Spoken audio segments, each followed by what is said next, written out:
Andy, thanks for joining me here. I wanted to grab you for a few minutes while we're at camp to talk a little bit about the history of Stack&Tilt. I get asked the question a lot. People are interested in the story of how you got to bring Stack&Tilt to where it is today. And you always share a really nice story of the background with us as instructors, and I thought it'd be something that the guys would enjoy watching. So if you wouldn't mind spending a little bit of time explaining how that happened. Well, first I'd just say that I didn't get into playing golf or to become a coach. My background in golf was always coming at it to become a player, and I just assumed the harder that I practiced, the better I would get, and I would practice harder, and the harder I worked, that I'd be on the tour by the time I was 30. I got to college by playing, and I'd never had any lessons or any training. I didn't practice. I didn't take lessons. I only played. And up until that point in my life, the way that I learned was just by watching. No words, only what I observed. Mm-hmm. So I'd play with better players and try to emulate them. And as I went to college and put all my other interests aside and to really pursue golf, I began to try to learn how to play. And my coach at the time had been to the PGA of America's Teaching and Coaching Summit that fall, and it was the first one. And he came back with had shipped to him the presentations of all the seminars, and they were shipped in these blue VHS cassette boxes. And my assignment over the holiday break was to watch the videos, and he'd given me an outline of questions that to make sure I watched them, and to fill out.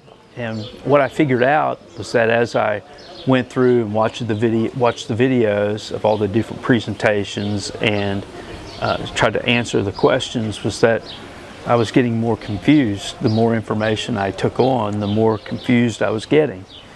And I was actually asking questions that I didn't know existed.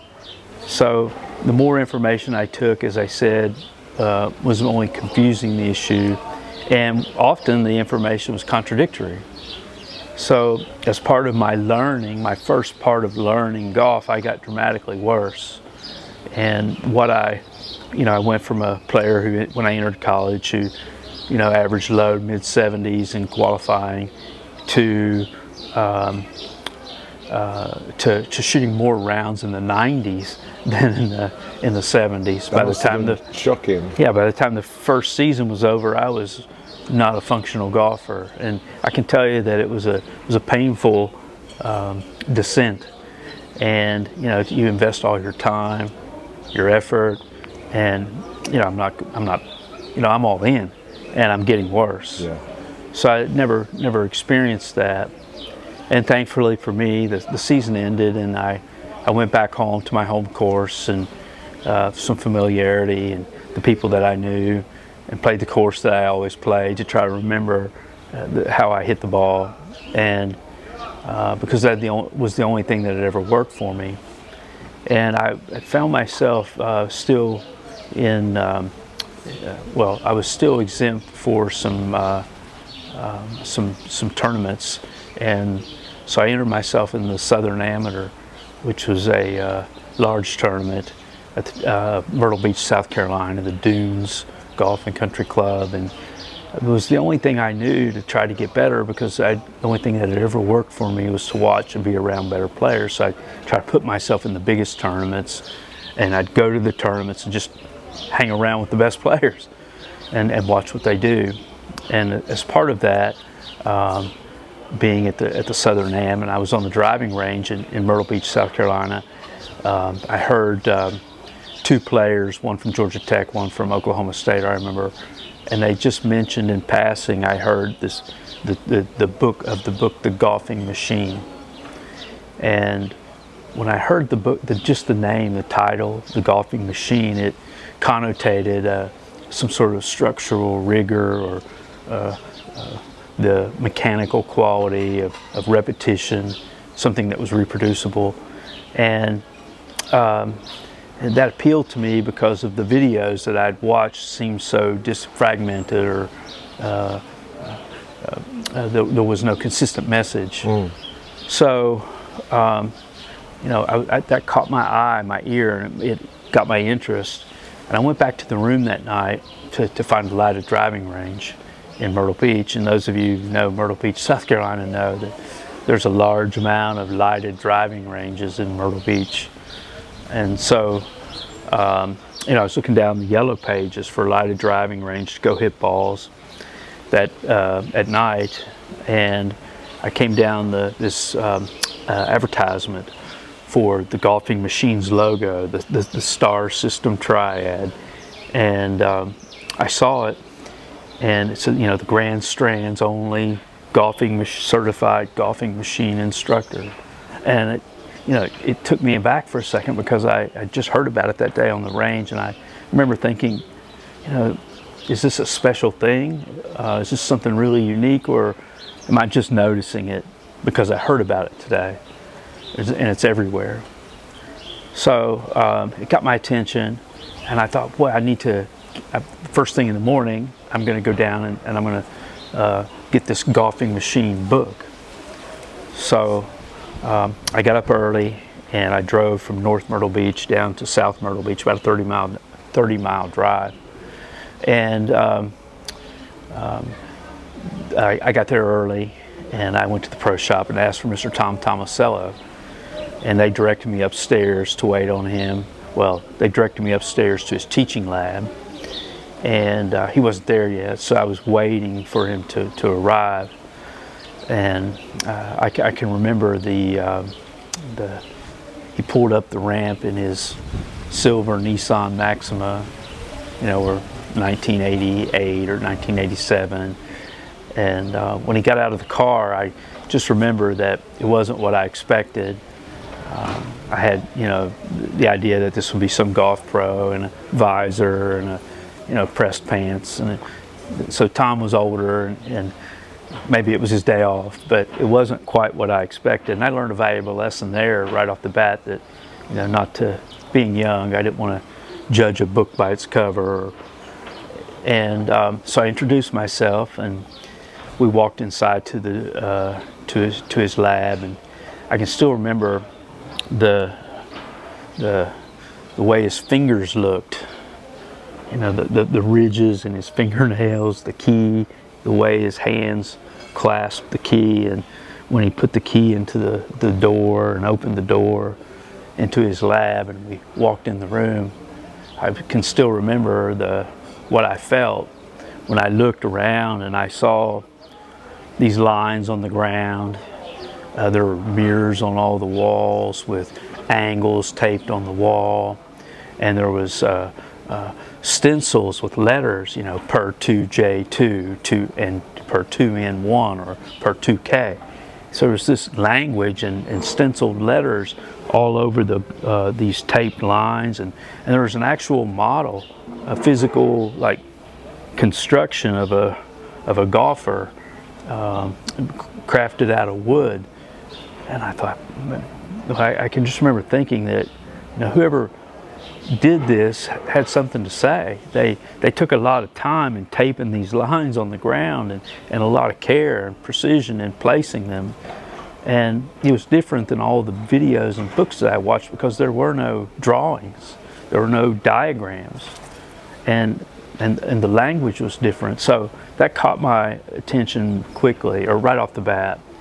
And so I asked Tom, Mr. Tomasello, I'm in town for a tournament, I'd like to buy the golfing machine book.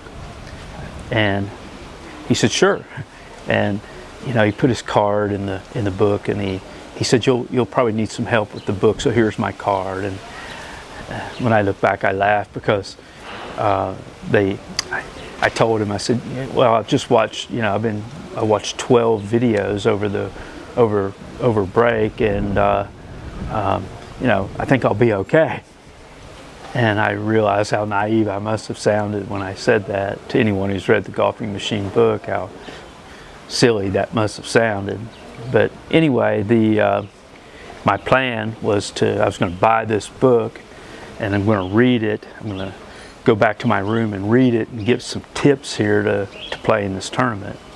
And so I kind of trot out to the parking lot and get in my car and I'm going to drive back up to North Myrtle Beach, and I read in the background and the introduction to the book, and I can follow the logic. It's one of the first books that I'd ever read, because I hadn't read, I didn't have a background in teaching. As I said, I just learned by watching. So I could follow the logic in the background and the introduction, which engaged me in the book. And I got back up to the room, and I turned the page on there, turned the page to chapter 2, right? Introduction to Mechanics, and force vectors, directional vectors, conservation of angular momentum, physics of hinging, right? And the terms I just had no familiarity with. So no, I don't get this page. No, I don't get this page. And it started but not understanding a sentence, and then it became a paragraph, and then it became a page, and then it became I'm just thumbing through the book. So sitting in my room, and I went back and to the point where I'd got off track with the book, or the last part that I understood, which was chapter 1L in the book, the machine concept. And so I read down 1L, the machine concept, and what I took from it, there's a number of checkpoints. What I took from it at that point was a stationary head post and hands in an arc, is what I pulled out. That's the information I pulled out of reading the book, and that's what I was going to go use to play in the tournament with. And when I look back, I think I did pretty good. Yeah. There was a lot in that book that a person could take from it, and to pull out stationary head post, hands in an arc, I think that was a good first pass for me. I would agree. And so it helped. It calmed me down. Yeah. When I went to play. It gave me something to occupy my mind, and a task to do, which took my mind off all the external things that could happen. Yeah. And I played better, and so I was really encouraged, and I was also intrigued at what the rest of the book meant. And so I went back home, told my parents. I think they were worried. I'd been on a downturn, and so they sent me back to take lessons with $250 to see Tom. And so I came back to see Tom, and I said, Mr. Tom Sullivan, I'm back. I need some golf lessons. And I think he knew, when I look back on it, that because he told me, he said, look, he said, why don't you help me stay and just help me pick the range, and while you're here, you can watch all my videos and have access to all my teaching materials, and you can watch me teach. And you can practice in between lessons. And when I look back on it, I think he realized that $250 wasn't going to get me where I needed to go, and that I didn't need a lesson. I needed an education. So, and I remember that because, and I think when I look back on it now, I realize that as coaches, I think that's what we're all, he gave a lot to me, and put a lot of extra time, a lot of extra effort, and so he gave more than he took. And I try to live by that. I try to remember that. And it was in his studio while he was maybe going to lunch, or I can't remember if he was going back down on the range to give a lesson. He pulled out a tape of Mac O'Grady, and Mac had been on the tour, and he was helping Jody Mudd on the tour. I'm from Kentucky, and of course Jody Mudd's my role model. I mean, he's won some tournaments on the tour, and I look up to him. Never met him, but I want to be him.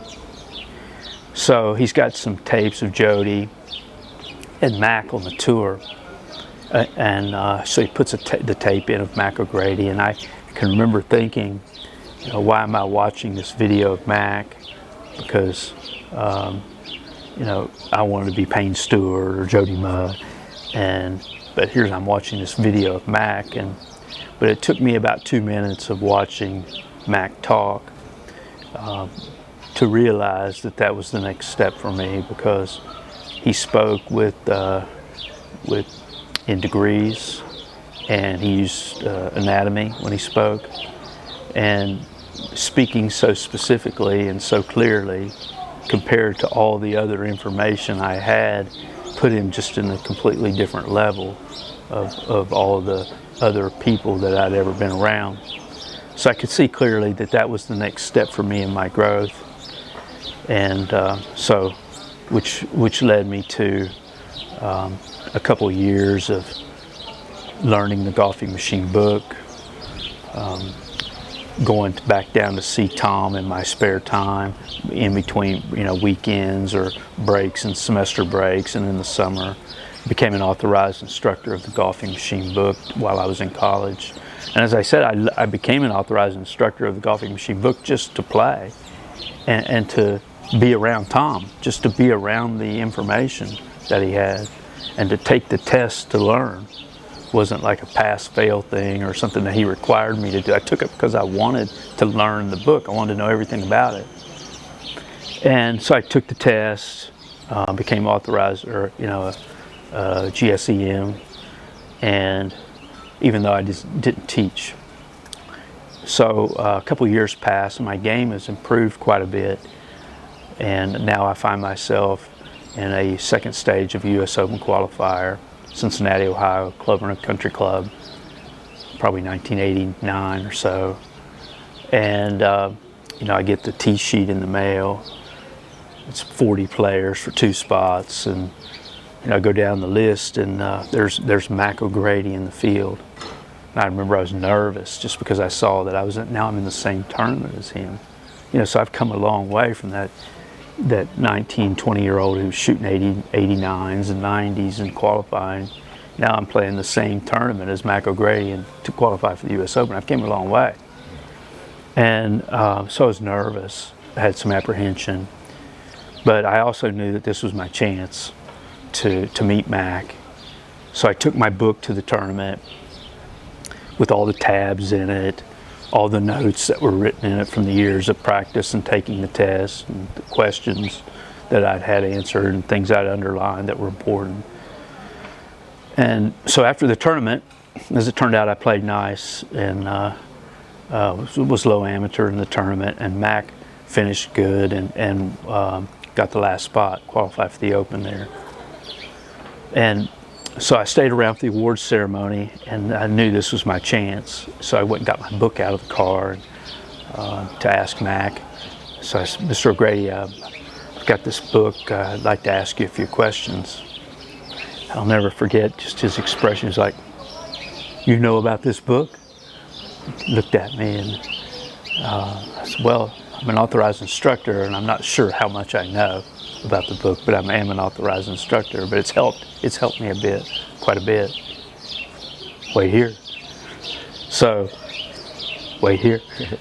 he trots off and brings his bags, his suitcase, and packs his bag up, and we go up and sit on the porch at Clovernook Country Club. It's probably 6 o'clock in the evening, and here we are. We played 36 holes of competition, and we're going to sit down. It's on the patio. It's cold. It's rained, and we sit down to talk about golf, about how to swing and play golf. And 6 o'clock, 7 o'clock, 8 o'clock, 9 o'clock. Mac's still talking, and of course I'm thrilled to be listening. And the night watchman comes up and he says, "Guys, I'm going to have to ask you to leave. We're closing." So he's like, "Where's your car?" And so we go sit in the car from, say, 9 o'clock, 10 o'clock, 11, it's 12 o'clock, and the windows are fogged up. So here's a guy who has just qualified for the US Open. He could be relaxing in his hotel room. He could have had a nice dinner. Maybe he could have been on a flight home. But no, he spent 6 hours with a stranger talking about the details of a golf swing. And that was my first exposure to Mac, and From there, he invited me to his clinics and nurtured me, and he gave to me a lot more than he ever took, similarly as Tom did. And it's those two people in my life that who have really kept me in golf, and they gave me the tools to continue to develop myself. And so part of the reason for this program is to pass that on. Mm. And so both of those gave more than they took. With that said, when we do these classes, I try to make the point that Stack and Tilt it's not really my idea or Mike's idea. It's really built on 40 years of scaffolding of the golfing machine. You see its footprints all over the system and the terminology, and then how Mac built on the golfing machine system, and then combining my time with Mac and some people who helped Mac as well, and to keep building onto it. And that's a huge advantage for me as a coach, having that sort of background, because of systematic measuring and trial and error, because at this point of 40, 50 years of trial and error, the road's pretty well traveled. The problems have all been seen before. Yeah. I'm not going to walk out on the range and see some new problem. Mm-hmm. And when you go to start to teach guys on the tour, I think it's very comforting for them to know that, hey, this coach I've got has done it before, and he's not going to see something that he's never seen. He's not going to get me into some place he can't get me out of. Yeah. And so I draw on that a lot of times, the background and all the time that I spent with Mac and Tom, and using the way they measure the swing and on my computer, and learning how to categorize the swings in the way that Mac inspired me to do. And I think it's given me a lot of confidence to, whenever you're in the moment of teaching someone, you've got to recall the answer, and you've got to, it doesn't matter what you know it if you can't communicate it to someone. Yeah. So I draw on that, I'd say, every time I ever walk out on the range. It's really, I've heard that story a number of times. For a lot of people watching, it'll be the first time they've heard it. It's always so interesting to hear it again, and also just to see how you tell it, because it's clearly, there's a real story and a real emotion there that comes through as you tell it. And there's a lot of, I think that comes out of the pain.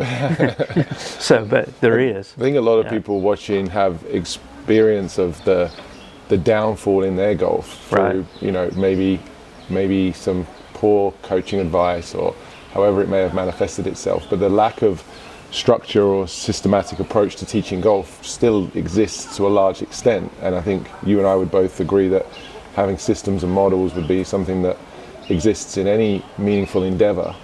They're everywhere we look. That's what attracted me to the golfing machine and Mac in the beginning, was the golfing machine, the STAR system, triad, right? The system, and Mac and building models to have predictive results, and detailed models using anatomy. That's what drew me to it, was there was an answers for a person who put a lot of effort in.